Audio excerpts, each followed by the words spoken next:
Hello guys, welcome back to the channel. Sorry it's been a bit of a while before an update has come, but here they are. I've actually painted something for myself this time, not for a commission.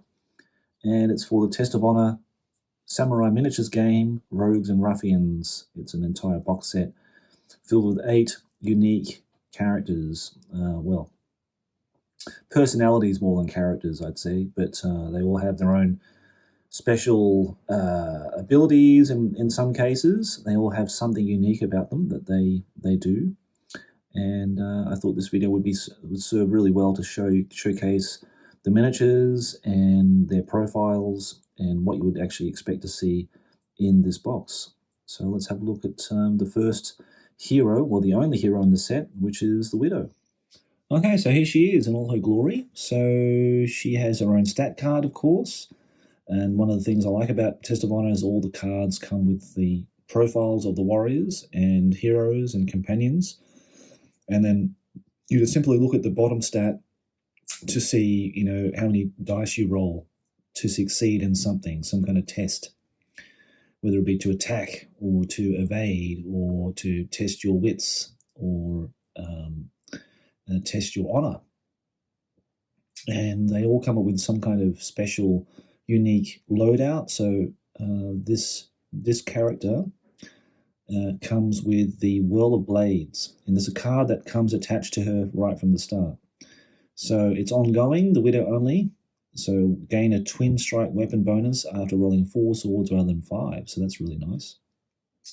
So instead of critting on 5, she's critting on 4s basically. If she rolls at least 4 katanas, she's getting the bonus effect of her weapons. The miniature itself is a really nice sculpt. It's 3D designed, and I think Graham does a lot of the designs, if I'm not mistaken.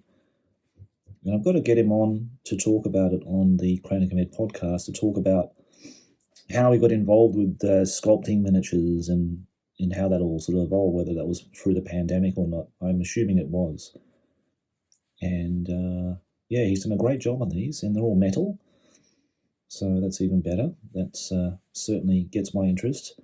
I think maybe I need to just paint in the hairband that's holding that little bun of hair at the top there. I think I've missed that, but I did paint in some little bits of freehand on the pants just to make it a little bit more special. She was a bit bland before without them, and looking at the artwork, I thought, oh, there's a nice little simple design I can paint in there. And I think that's just all for the better, really. So yeah, she's my hero for the warband, and I'm really excited about fielding her and see what she can do. Okay, the next lady we'll look at here, and that's one of her companions, the Witch. She starts with a Demonic Mask and Unmasked Radiance skill card. There you go. That was I'm glad I flipped that card around because it's on the other side, of course. What a twit I am. All right, so it's the abilities is that in this one, if she's not wearing the mask, then friendly followers within 6 inches can reroll 1 dice in any test with a double katana result. Count as armed with thrown weapon. Okay. And with the Demonic Mask, when it's on, +1 dice on melee strike rolls, which is nice. Counts as armed with a heavy sword. Okay. Now, the interesting thing about Test of Honor is that different weapons do different kinds of damage or have different critical damage. So when you're rolling those crits of 5s, 5 katanas on the dice, it will give some kind of beneficial outcome to you for your opponent, basically. Not very nice for your opponent, but they might stumble and fall over, or they might suffer extra blood drop damage or things like that. Or you could even get to continue fighting, which is a really nice one, especially with a katana. I think you can do that with. So yeah, her abilities look pretty cool, and what a great looking model she is. So here she is, the Witch, with her Demonic Mask. And I like the paint jobs I think Jez did for the set. I thought they were really cool. I just changed a couple things, like her sash that she wears around her waist. I think you think I know all the terminology words in Japanese, considering my wife is a kimono teacher, but sadly I don't. But I thought I'd just change that color because it was brown on the like a yeah, it's like a tan brown, which I thought was a little bit not so seductive for her. And I put some freehand on her kimono as well. So, and I think that just made her look just a little bit more, yeah, appealing on the eye, I think. And she is quite an attractive looking model. Okay, so this is the Brute, and he's a really cool figure. I think this is one of the two that I painted up initially. Was this in the Drunkard? I thought they were really cool looking miniatures. And he's also a companion with our Widow. He starts the game with Pylon skill card. So the Pylon skill card is ongoing and it's only for the Brute. And all friends within 6 inches gain +1 dice on damage rolls against targets who have been knocked to the ground, which is quite a dishonorable thing. So they're not the most honorable bunch of people, I don't think, the Rogues and Ruffians, by name and by trade. So it's a strength card. It was pretty cool. I like the model. He's armed with a heavy club.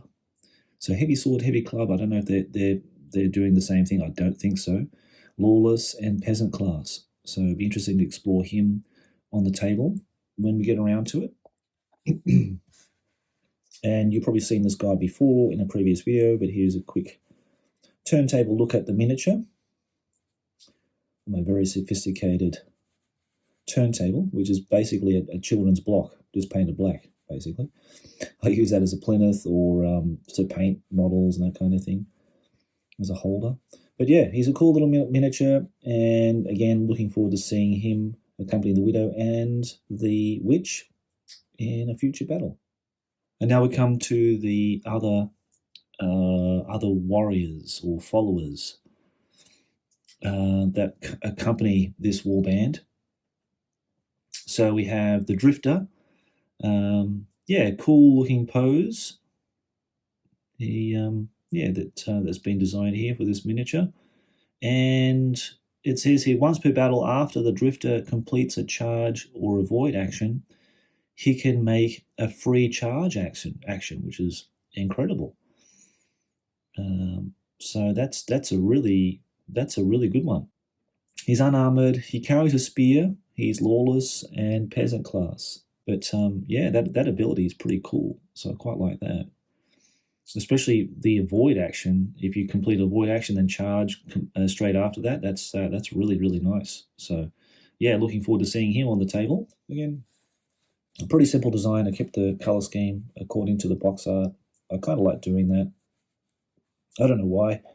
It's just sort of set in my head that I like to see the miniatures that are featured on the boxes and stuff like that in the same colors. But yeah, he's pretty cool. Pretty mysterious under his straw cap or straw hat. But yeah, he's ready to take to the tabletop with his spear and his free charge maybe. And now we have the Archer.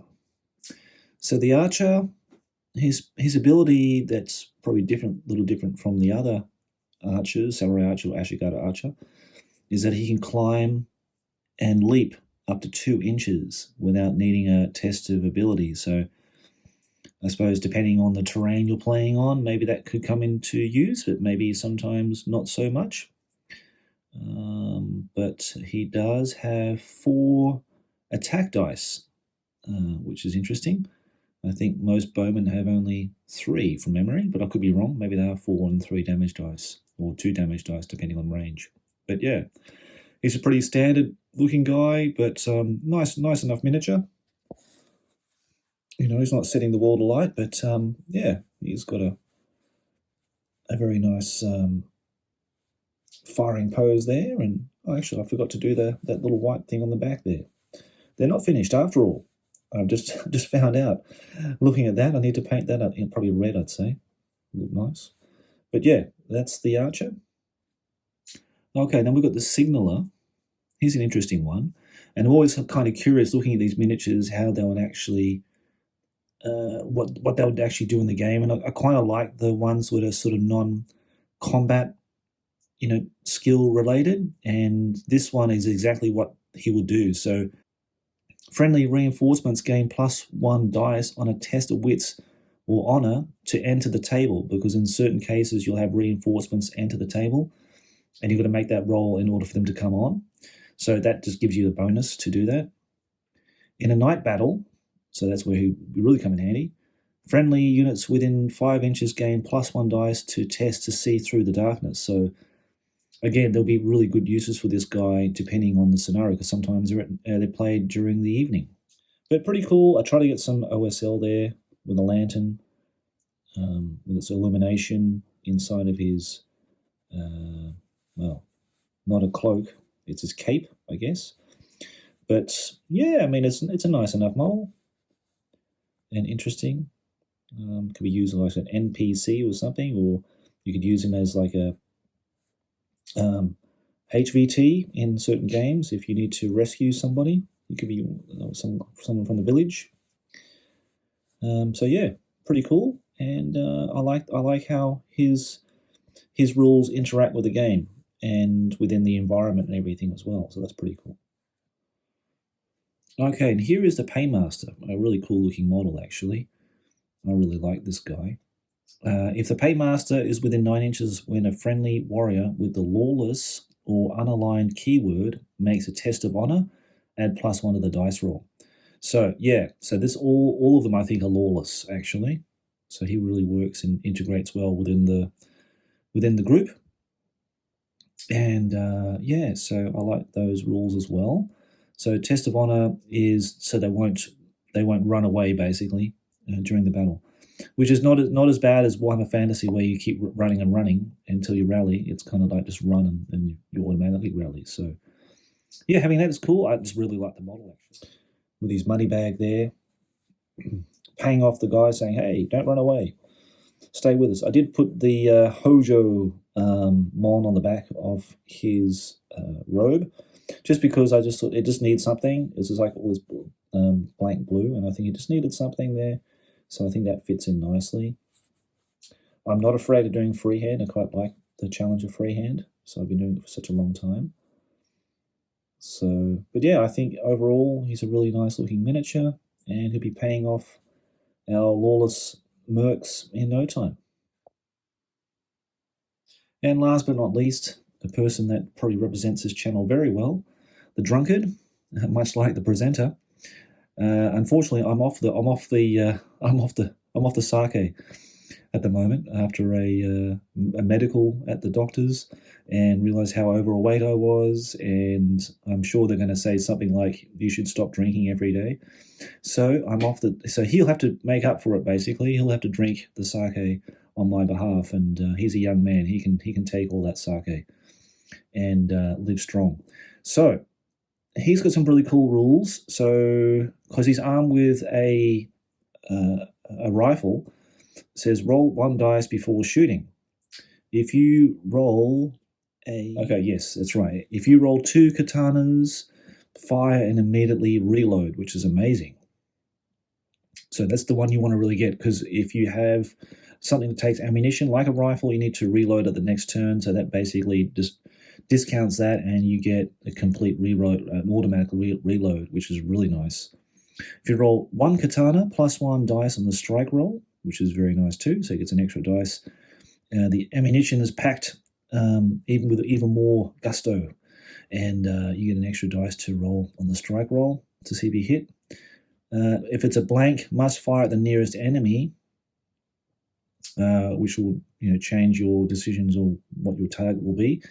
But if you roll that cross, must fire at the nearest warrior from either side. So make sure, yeah, I can see me rolling crosses with this guy somehow, knowing my luck with dice. I'm going to touch wood here, not to curse myself, but yeah, must fire at the nearest warrior. Okay, so that's pretty cool. But I like it. He's drunk, yeah, so he gets some really good benefits. And 3 of those choices are really not too bad. Like even the third one's not that bad. But the fourth one, yeah, that could be potentially bad. That pretty much rounds up our warband today, guys. I just put some Free hand on the pants, again, just to make him look a little bit special.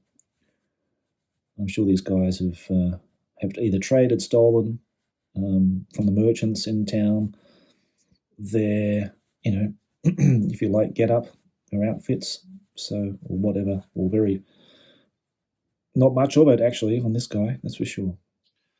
And the last thing you got that I'll cover in the set are these, these are basically skill cards that go into your fate deck, and when you draw a fate token during the round, whoever drew that fate token, the first two anyway, the third one ends the round, but the first two, you get to draw a fate card, and you can customize your deck. As far as I'm aware, I haven't really done a lot of that.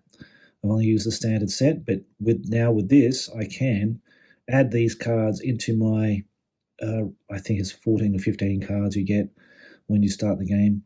And so I can potentially draw those and use those if I need to, if I want to, and just to sort of spice up the skill cards so they're not completely and totally repetitive all the time. So we've got Fearful Followers. Once per battle, at the end of the action, when you gain, let's see, your third Dishonor card, one of your followers makes a free action.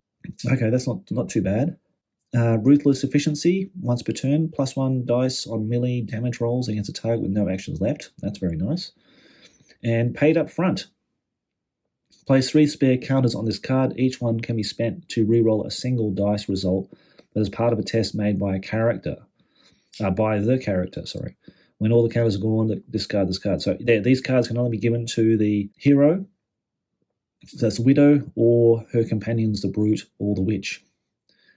So it'd be really nice if you could put that onto the drunkard, and then he can re-roll his faced up dice. But apart from that, yeah, they're really good. So you can add those to your deck and give you something a little bit interesting each time. So there you go, guys. I hope you enjoyed this video presentation of the Rogues and Ruffians box set from Grateful Now Games for the game Test of Honor. I hope that was informative for you, at least, about what you're going to get in the box and the miniatures themselves, the quality, and how they look when they're painted up. So if you have any questions about the game, please let me know in the comments. If you like this video, could you please like? If you want to subscribe and help that channel grow, that'd be fantastic. If you don't, there's no obligation to do so. But if you have any questions at all, please leave them down below. And in the next video, which won't be too long away, I'll show you some commission pieces I've been working on for David with some beautiful foundry villages. And also, I'm going to do a bit of paint and chat with you guys talking about a topic. And we're going to change that topic around every so often when I do a paint and chat with you guys. But the first one will be about remote gaming and how much that's influenced my games and the people I play with, and how I can connect with people and get more enjoyment out of this hobby through the wonders of technology and how that's playing in our games these days. But until then, guys, I'm signing off, and take care of yourselves, and I'll see you again soon.